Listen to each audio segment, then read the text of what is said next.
Alright, welcome back. This is Otter here. I'm going to be playing the Dark Elves in this 1v1 ladder match against hold on. Dimmy Gee from the XMT clan. So he's been in a lot of tournaments, featured by Turin lately. There was a really cool tournament that I watched. It was between the XMT clan and the ODM clan, which are, I guess, the two best known clans in the Warhammer community. And yeah, they were basically fighting to see which clan would be superior. So I think Dimmy G was playing in that tournament, and so here's a ladder match I played against him. I actually bumped into him on ladder, so I was curious to see how this would go. So this is something I was experimenting with actually against Empire. So you take a whole bunch of Sisters of Slaughter because they trade amazingly with basically all of the Empire infantry, and then in the back line you take a couple units of Cold Ones Knights to basically pin any like flying generals and to counter any heavy cavalry from the Empire that could basically prevent the Sisters of Slaughter from doing their work. And it's a rush build. Like, you just go straight in more or less with all of the Sisters of Slaughter, and the Cav, you just use them defensively, and all they're supposed to do is just keep the Sisters of Slaughter doing their job. And then to deal with any sort of balls, by balls I mean like balling up of units. I took a Sorceress of Fire, and I do have a Dreadlord sword with the Sword and Shield for single to deal with single entity targets, and to also help the Sorceress of Fire to combo with her if needed, and keep her doing her job. So yeah, I went. I was not sure how this would work against the Greenskins, but I wanted to give it a shot. Dimmy G, he went with Black Orcs, right? So you'd think Black Orcs would be really strong against Sisters of Slaughter, because they are very heavily armored, and Sisters of Slaughter are not really designed for dealing with that heavy armor. They do have a melee attack of 36 versus a melee defense of 61 on the Sisters of Slaughter, so probably the Sisters of Slaughter could avoid a lot of the hits from the Black Orcs. But when WOG is popped, then that melee attack is going to go up, and a lot of the hits from the Black Orcs could land, so that could be really tough. I do drop a Burning Head. I try to get it right across the lines here, but Dimmy G is a good player, and he reacts to that immediately and pulls most of his stuff out of the way. Fortunately for me, the head was, maybe I overcast it because it looks like it was going right down the line, but it does swerve just a little bit out of the way here, and it misses most of the Goblin archers. So a bit of a swing and a miss for me with that early cast, so that was unfortunate.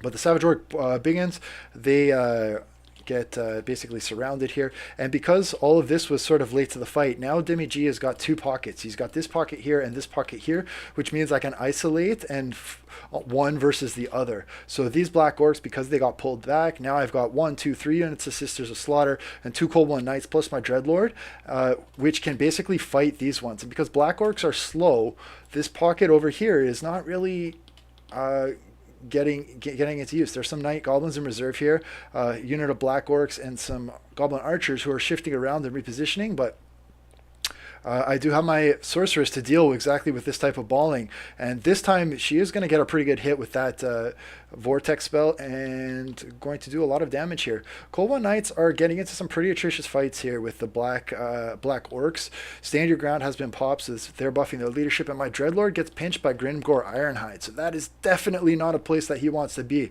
The Black Orcs are going to cut him down really fast, and before you know it, Balance Bar is in the favor of my opponent, and I'm already without a Lord, so that's looking very dicey for me. My cavalry are trying to cycle charge as much as possible into the Black Orcs because they do have armor pen, so that sort of makes up for the lack of armor pen of the Sisters of Slaughter. And I'm basically ignoring all of this skirmish cavalry. I don't want to spend time chasing skirmish cavalry around the map. What I need to do is really take out the high value targets, the Black Orcs, and these other types of units. So Grimgore is like full health, but the Black Orcs are starting to take some damage from these Sisters of Slaughter. They've done amazingly well, I think, overall against the Black Orcs, so I was pretty happy about that. And there's two units, the units that were initially being attacked by the Black Orcs, plus the Cold One Knights that have decided to break off. And so 3 units of Black Orcs have now fled. Balance Bar still in my opponent's favor, but I haven't given up, and I'm clawing back here. I do have 2 units that have, I guess, fled from earlier and have rallied. And if I can maybe break up these this shooting line in the back here, things will be okay for me. My sorceress is free. There is a unit of Biggins that I guess my opponent has not realized have rallied, and so they're not being used at the moment. My sorceress, I think, yeah, there. I do notice that she was chasing a unit that had already shattered, so I pull her back and try to get her, I guess, to the protection of the Cold One Knights. She does get pinned by the Deaf Creepers, so that's bad news for me. But with the Black Orcs engaged now, with these Sisters of Slaughter and so on, I do have the Cold One Knights who are free to move into the back line. And 2 Cold One Knights plus the Sisters of Slaughter are going to mulch these Goblin Archers so hard. And the Sorceress, she does get the support of a couple of Sisters of Slaughter who were able to come over here and basically debuff these Deep Creepers. They're going to win pretty good. The Archers break, and then with the Archers gone, I'm able to hit the back line of these pretty stressed Black Orc units who had already taken damage from fighting earlier, and that meant that I had a full surround, and the leadership basically crumbled after that. The Orcs do not like being attacked in the rear, and everything shattered. So fortunately I was able to squeak out a battle where things initially were not looking good for me. So thoughts on the battle. Grimgor Ironhide, like everyone just says he's a terrible pick, and I agree 100%. I'm frankly embarrassed that I let my Dreadlord get caught by Grimgor and mulched, but props to Dimmy Gee for doing the orc thing, and I'm happy to see Grimgor Ironhide, you know, finally do some good stuff. So nice on Dimmy Gee for being brave and taking Grimgor, and I'm happy it worked out for him. You know, the Cold One Knights, they provided a little bit of armor pen against those otherwise really hard to kill Black Orcs. The Black Orcs were underwhelming, as they always are for me. I think, like, across the board, the Sisters of Slaughter got more kills than the Black Orcs.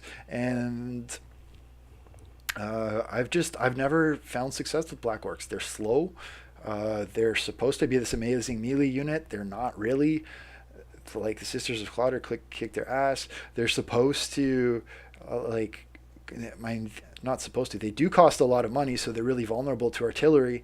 And if you move as a locked group, not only are they slow, but they're going to slow down the mobility of your entire army. So I really am not a fan of Black Orcs in general. And the only time I think that they are viable is if you're playing like a choke point type of map, or if you're playing defensively. Like, if you're expecting your opponent to come into you, then that mitigates the low movement speed of the Black Orcs. But otherwise, you know, if you're planning on being offensive at all with the Greenskins, which I think you are going to be in 90% of the matchups, you know, just leave the Black Orcs at home, in my opinion.